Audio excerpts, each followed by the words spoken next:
حضرت سیدنا عثمان غنی کی سعادت میں یہ حصہ، آپ کے حصے میں یہ سعادت آئی، آپ کے مقدر میں یہ سعادت آئی۔ جناب عثمان غنی رضی اللہ تعالیٰ عنہ اٹھ کھڑے ہوئے، آپ نے 20,000 درہم، کتنے جی؟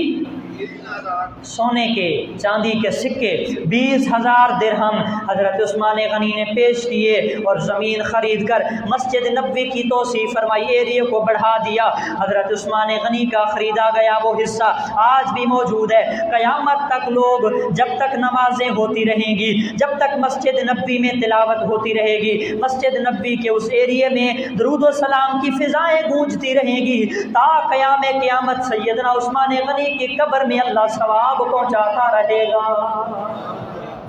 حضرت سیدنا عثمان غنی رضی اللہ تعالیٰ عنہ، میرے پاک نبی صلی اللہ علیہ وسلم کے اس غلام نے جنت البقیع کا ٹکڑا، جنت البقیع کا قبرستان کا زمین کا ٹکڑا حضرت عثمان غنی رضی اللہ تعالیٰ عنہ کئی ہزار درہم کے خرید کر اپنے نام لگا کر وقف کر دیا مسلمانوں کے قبرستان کے لیے۔ یہ حصہ، یہ سعادت، یہ پیاری عظمت والی یہ سخاوت بھی حضرت عثمان غنی رضی اللہ تعالیٰ عنہ کے حصے میں آئی۔ میرے نبی صلی اللہ علیہ وسلم نے جب مسجد کی توسیع ہو گئی، حضور نے ارشاد فرمایا، من بنا للہ مسجدا بن اللہ لہ بیتا فی الجنہ، فرمایا جس نے اللہ کی رضا کے لیے اللہ کے گھر یعنی مسجد کو تعمیر کیا، اللہ اس کو جنت میں اعلیٰ ترین محل تعمیر فرما دے گا۔ تو امت کو سبق دیا، امت کو میسج دیا، پیغام دیا۔ صحابہ نے، رسول کائنات نے اعلان کیا مسجد کی جگہ کم ہے، عثمان غنی پاک اٹھے، 20,000 درہم کے قیمتی ترین وہ زمین کا ٹکڑا خریدا اور اللہ کے نام یعنی مسجد نبوی کے لیے وقف کیا۔ اور حضور نے پھر خوشخبری فرمائی کہ جس نے اللہ کی رضا کی خاطر مسجد بنائی، چاہے چھوٹی سی ہی کیوں نہ ہو، اللہ اس کے لیے جنت میں اعلیٰ ترین محل تعمیر فرمائے گا۔ اسی لیے ہم کہتے ہیں کہ ضرور حصہ ملایا کریں، مسجدوں کے ساتھ ضرور تعاون کیا کریں، کیا پتہ کبھی کسی وقت بھی آپ کی یہ نیکی قبول کی جائے۔ کیونکہ آپ اگر قرآن پڑھیں، قرآن میں غور و فکر کریں، تدبر و تفکر کریں نا، کیونکہ ہم نے کبھی غور نہیں کیا، تو قرآن کیا کہتا ہے؟ قرآن کا اصول یہ ہے، بدنی عبادت، نماز، روزے، حج سے زیادہ اگر کوئی عمل فائدہ دیتا ہے تو وہ راہ خدا میں خرچ کرنا فائدہ دیتا ہے۔ اور ضروری نہیں ہے کہ راہ خدا میں صرف مسجد کو دینا یا قاری صاحب کو دینا ہے، نہیں، اپنے علاقے کی گلیاں بنوائیں، سڑکیں بنائیں، پل بنائیں، نالیاں بنوائیں، سکول بنوائیں، پانی کا انتظام کریں، صفائی کا انتظام کریں، سیکورٹی کا انتظام کریں۔ یہ ساری مسلمانوں کی فلاح و بہبود اور راہ خدا میں خرچ کرنے کے مترادف ہے۔ وہ حضرت عثمان کا ہی واقعہ ہے، بندہ کیا کہ آپ کی سخاوت کی مثالیں بیان کرے، وقت ختم ہونے لگا۔ جناب عثمان غنی، ایک موقع ایسا تھا کہ قحط پڑ گیا مدینہ طیبہ میں۔ قحط سمجھتے ہیں نا، غلہ، اناج، گندم، کھانے پینے کی اشیاء ختم ہو گئی۔ تو جناب عثمان غنی نے یمن سے یا کسی علاقے سے غلہ منگوایا، تو جیسے ہی غلہ پہنچنے کے قریب آیا مدینہ طیبہ کی دھرتی کے، ٹریڈرز آئے، تجارت مین، بزنس مین آئے، تجارت کرنے والے آئے عثمان کے پاس، عثمان سنا ہے غلہ منگوایا؟ جی ہاں غلہ منگوا رہا ہوں، تو ہمیں بیچ دو نا، کیونکہ ان کا کام کیا تھا کہ حضرت عثمان سے خرید لیں گے، پھر مسلمانوں کو ضرورت ہے، مجبوریاں خریدیں گے لوگوں کی۔ آج بھی لوگ ہیں بیچارے غریب، اپنی مجبوری کی وجہ سے کوئی چیز گھر کی، کوئی بھی استعمال کی چیز بیچتے ہیں اور لوگ اپنی جو ہے وہ خریدتے ہیں، تو لوگ مجبوری خریدتے ہیں لوگوں کی، ٹھیک ہے، اصل قیمت سے لوگ مجبور ہوتے ہیں۔ مثال کے طور پر ایک چیز لاکھ کی ہے، وہ 90,000 کی دے رہا ہے، کیونکہ مجبور ہے، اس کو چاہیے، اس کی بک نہیں رہی، لاکھ کی کوئی لے نہیں رہا، تو ہر بندہ موقع سے فائدہ اٹھا رہا ہے، کیونکہ ہم تو نام کے مسلمان ہیں، تو پھر مجبوریاں خریدتے ہیں، ہم سودا نہیں خریدتے۔ تو حضرت عثمان اور نبی کے غلام تو ایسے نہیں تھے، انہوں نے تو یہ درس نہیں دیا، یہ سبق نہیں دیا۔ بزنس مین، ٹریڈرز، تاجر آئے، عثمان غلہ منگوا رہے ہو؟ جی ہاں غلہ منگوا رہا ہوں۔ 10% منافع پہ بیچ دو نا، ہمیں سیل کر دو، ہمیں جو ہے وہ بیچ دو، ہم خریدنے آئے۔ 10% منافع، کہا نہیں میں اس سے زیادہ پہ بیچوں گا، اس سے زیادہ یہ منافع کم ہے۔ اب وہ کیا بیچنا چاہ رہے تھے؟ نہیں بیچنا نہیں چاہ رہے تھے، بلکہ پھر آئے اور 20% منافع، 23%، 25%، 30% تک منافع۔ 1,00,000 والی چیز 1,30,000 میں خریدنے کے لیے وہ تجارت مین، وہ تاجر، وہ بزنس مین، کاروباری آئے حضرت عثمان کے پاس، کہا نہیں میں اس سے زیادہ منافع پہ بیچوں گا۔ بہرحال شام کے وقت غلہ پہنچا، رات ہوئی، صبح کے وقت مدینے کی گلیوں میں اعلان ہو گیا، لوگوں جس کو گندم چاہیے، اناج چاہیے، کھانے پینے کی اشیاء چاہیے، جو ستو کھجور چاہیے، آئے حضرت عثمان نبی کے غلام کا دربار کھلا ہے، آ کر جتنا مرضی کوئی لے کے جانا چاہے لے سکتا۔ تجارت مین، بزنس مین اعلان سنا، آئے عثمان ہم نے تو آپ کو کہا تھا کہ پرافٹ لے لو، 10%، 20، 25، 30% منافع لے لو، 30% تے تسی نہیں دیتا، تسی آکھیا سی کہ میں تے سیل کراں گا پر اس تو زیادہ منافع تے، آج تسی فری تقسیم کر دے پیو، ڈسٹریبیوٹ کر دیا، تقسیم کر دیا، فری آف کاسٹ اعلان کروا دیا مدینے کی گلیوں میں کہ میں اعلان کر رہا ہوں جس کو غلہ چاہیے، مدینے کے غریب لوگ جس کے پاس نہیں ہے کھانے پینے کی اشیاء، وہ آئے، حضرت عثمان کا در کھلا ہے، آ کر جتنا مرضی لے جائے کھانے پینے کی اشیاء۔ تو یہ تم نے کیا کیا؟ آپ نے تو کہا تھا میں منافع پہ بیچوں گا۔ تو حضرت عثمان غنی نے قرآن کی آیت تلاوت کی، اگر آپ سبحان اللہ کہیں تو میں تلاوت کروں گا۔ قرآن مجید فرقان حمید کی سورہ بقرہ، اللہ کریم کا قرآن 3 پارہ ہے۔ رب تعالیٰ قرآن میں فرماتا ہے مثل الذین ينفقون اموالهم فی سبیل اللہ کمثل حبۃ انبتت 7 سنابل فی کل سنبلۃ 100 حبۃ واللہ یضاعف لمن یشاء واللہ واسع علیم۔ اللہ تعالیٰ نے قرآن میں اعلان فرما دیا جو بندہ اللہ کی راہ میں 1 خرچ کرتا ہے، 1 روپیہ خرچ کرتا ہے، اللہ کی راہ میں 1 دانہ خرچ کرتا ہے، مسلمانوں کے لیے، عام لوگوں کے لیے، فلاح و بہبود کے لیے، ترقی کے لیے، لوگوں کی بھلائی اور بہتری کے لیے، لوگوں کی خیر خائی کے لیے 1 روپیہ اللہ کی راہ میں خرچ کرتا ہے، فرمایا اللہ کریم اس کو 700 نیکیاں 700 گنا بڑھا کر عطا فرماتا ہے۔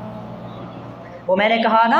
کہ بدنی عبادت، جسمانی عبادت، یہ فزیکلی جو عبادت ہے، نماز ہو گیا، تلاوت ہو گئی، درود و سلام ہو گیا، کلمہ کلام ہو گیا، روزے ہو گئے، حج ہو گئی، ان کی جو نیکیاں ہیں نا اللہ چاہے تو 10 دے گا یا 1 دے گا، بس یہی ہے، من جاء بالحسنۃ فلہ عشر امثالھا، 1 کے بدلے 10 نیکیاں یا 30 نیکیاں، بس یہی کچھ ہے،